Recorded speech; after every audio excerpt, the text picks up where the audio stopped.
This video is sponsored by Squarespace. Hello, how long has it been since I did a deep dive into Android apps? I was looking, it has been a very long time. So that is what we're gonna be doing today. We're gonna be talking about my 10 favorite Android drawing apps. Let's go.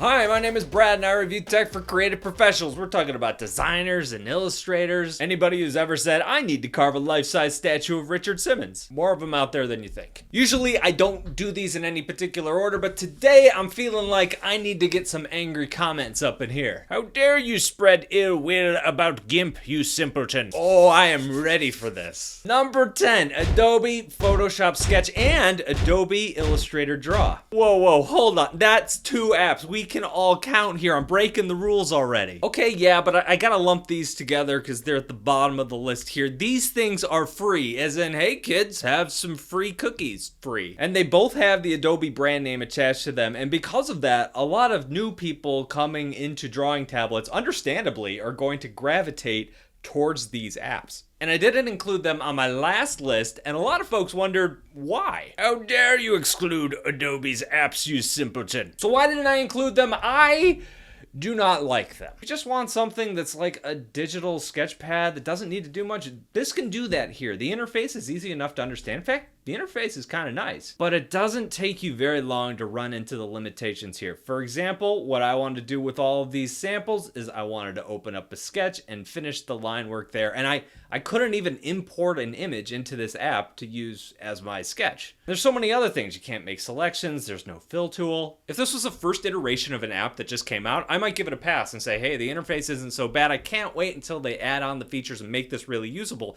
But it's not the first iteration. These apps have been out for 5 years, and for all intents and purposes, they've been abandoned. So let's move on to number 9. We are going to talk about Clover Paint. There are a lot of folks out there who are big fans of this app, and I'm going to be honest, I don't like it. Okay, this is why I don't do these lists in order, because the first couple numbers I always sound like a grumpy old man shouting at the clouds. I promise, gets better from here. I am a sucker for good design, a well-designed app, and this unfortunately is just not it. It's probably designed for a very specific drawing style, a drawing style I don't have, a drawing style I call good. I don't do good. I do cartoons. This app dedicates a lot of screen real estate to things like the brushes over here, the color swatches, and parts of the screen are just completely underutilized. And a lot of that cruft, I guess, takes up a lot of the space that you could use for actual drawing. It's also the only app on this list that involved a lot of Google searches to do really basic things. I shouldn't have to search and watch a couple of videos and read through a PDF just to learn how to make a new layer. In the end, I couldn't finish my drawing because I accidentally turned on these little icons and I have no idea how to turn them off. And I was just so tired of researching, so I moved on. So there's a lot that you could do here with this app. A lot of people love it, but just know there is a pretty steep learning curve. Number 8 is Superbrush. Okay, I like this app. It's really interesting, but it is a lot different than every other app on this list.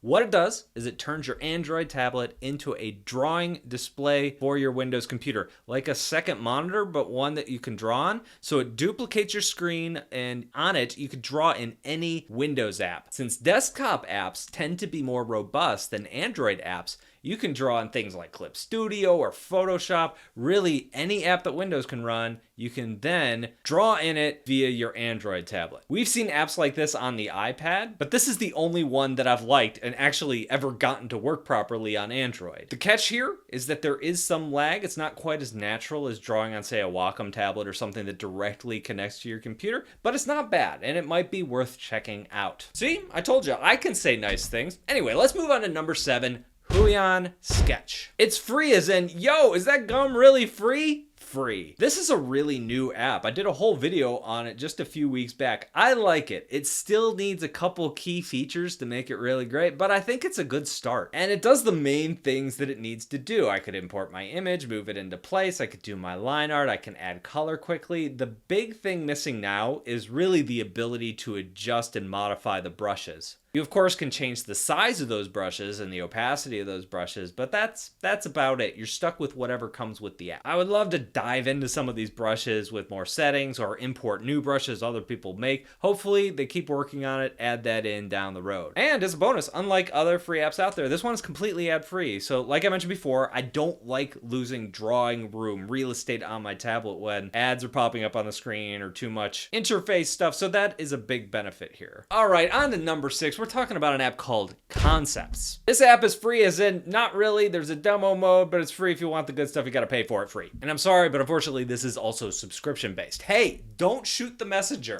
I'm the messenger. Don't shoot me. I haven't used this app since the original was available for the iPad. It's got a really cool animated color picker wheel. I think that's one of the defining elements of this app. And as cool as it looked, after a while, I didn't really enjoy using it all that much. I mean, it's fine, but I prefer a smaller, more traditional color picker. The free mode of this app was surprisingly robust. If you want to get all the brushes and really fiddle around, you do have to pay, but you can get a fair amount done before you hit that wall. I bet a lot of folks are gonna love this app because it's really well designed. The thing that held it back for me were the brushes were a little bit touchy. I mean, they picked up too much of my hand jitter. It's fine if you have fast, confident lines. I don't. I really wish there was just a little bit of streamlining on those brushes. Number 5, we're talking about Ibis Paint, which is free, as in, as long as you watch these ads, it's free. And this is where it gets hard to start ranking things. Everything from here on out is gonna be a pretty good app. My favorite thing about Ibis is how clean those brush lines are. It's great for inking comic art and the stuff I like to create. The brush stabilizer they have built in here is just really good. I like the way it feels. It's hard to describe. I just know it when I feel it. One thing is that I couldn't figure out how to pull in my line art that I had saved to my tablet. There are ways to import materials. I was just too dumb to figure out how to do it on my tablet locally. Ibis does have in-app purchases, but they won't cripple the experience. For example, you can pay to get all the brushes, or you can watch an ad and that's gonna unlock your brush for several hours. I think what makes this kind of practice okay, at least in my book, is it gives you the option to watch the ad. Those ads aren't forced onto you, although there are the ads running along the bottom of the screen.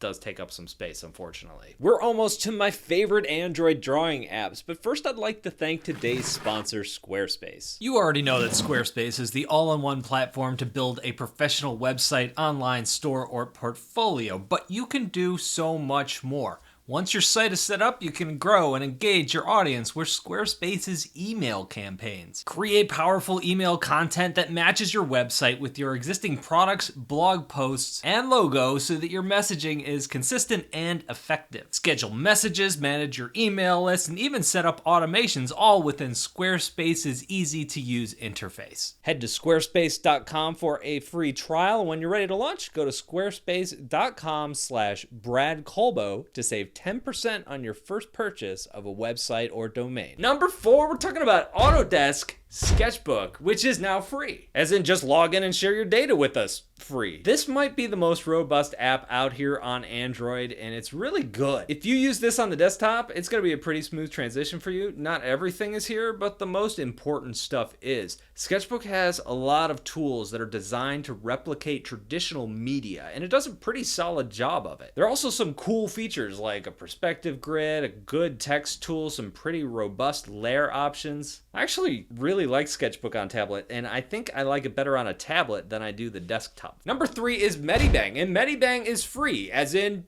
free. You don't have to pay for it, and there's no strings attached. It's just free. I was torn between putting Sketchbook or Medibang here. Both have tools you need to make great art, and these are probably the 2 apps most folks are going to move towards on Android because they're cheap and there aren't a lot of ads weighing them down. I do like how Medibang has borrowed a lot from other apps, whether those are desktop or mobile apps. In fact, this feels a lot like a desktop app. I'm a fan of having a lot of drawing space, and so Medibang does have a little too much interface in the way for me, but if you're coming from this kind of desktop interface, you're probably gonna feel right at home. Number 2 is Infinite Painter, which you can download for free, but I would not personally consider this a free app because you're gonna wanna have all the cool tools that come with the in-app purchases. Also, this one used to be number 1 on my list. It's really good, and over the last couple years, I've seen more and more people talking about Infinite Painter and really giving it its due. I think the reason it's floated to number 2 for me personally is that the default brushes that I like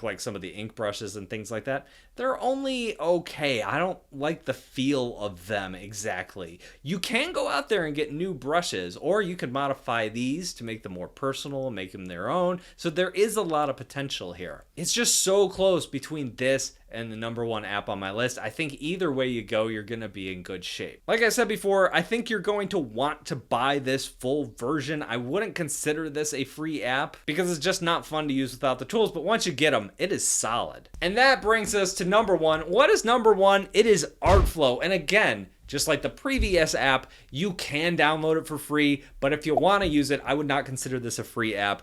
You're going to want all the tools. You're going to want to unlock it. Artflow has taken the top spot, and I think the reason why is it is the app here that most reminds me of Procreate on the iPad, one of my favorite drawing apps. It doesn't have every feature under the sun, but it has all the features that I need to do the stuff that I love to do, and it tends to stay out of my way and not get too complicated. You have the ability to pull in artwork, there's some selection tools, it's all here. And like Infinite Painter, there's the ability to modify your brushes, play with them, and do all that fun stuff and make it your own. My only complaint with Artflow is that I wish it used better hand gestures. Medibang, Infinite Painter, they've stolen some of the hand gestures you find in iPad apps like 2 fingers to undo and things like that. And it really gets clumsy looking for that undo button after a while, but that's really the only thing I hold against this app. So that is my list. I will say this, if you're brand new to Android and you're used to working on a desktop and you've been using Photoshop or maybe Clip Studio or something like that,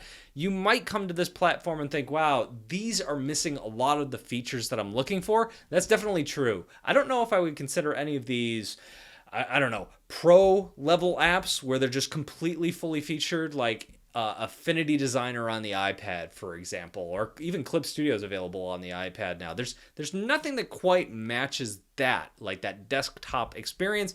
But if you're looking for a mobile drawing app for your tablet, these are good apps to look at. So if you have any comments or questions, or I missed your favorite drawing app, let me know down below in the comments. Thank you guys for watching, and I'll talk to you in a couple of days.